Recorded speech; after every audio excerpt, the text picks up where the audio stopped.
হতে হবে।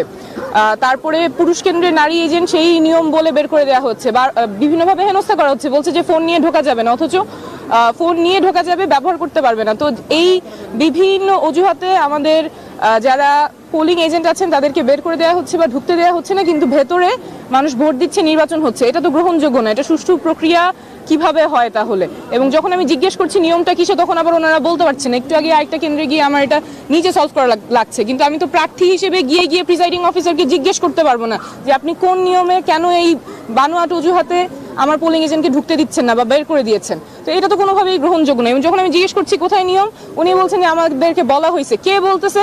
ওনার না, ওইটা নামও উনি বলছেন না। তো এটা তো গ্রহণযোগ্য হতে পারে না কোনোভাবে। আমরা চাইবো যে সুষ্ঠুভাবে নির্বাচন হবে, এবং এই যে বিভিন্ন অজুহাতে আমাদের পোলিং এজেন্টদের ঢুকতে দেওয়া হচ্ছে না, বের করে দেওয়া হচ্ছে, এটা কোনোভাবেই গ্রহণযোগ্য না। আমরা অনেকগুলি কেন্দ্র থেকে এরকম খবর পাচ্ছি, অনেকগুলি কেন্দ্র থেকে। কোনো অভিযোগ আছে? সুনির্দিষ্টই তো বললাম।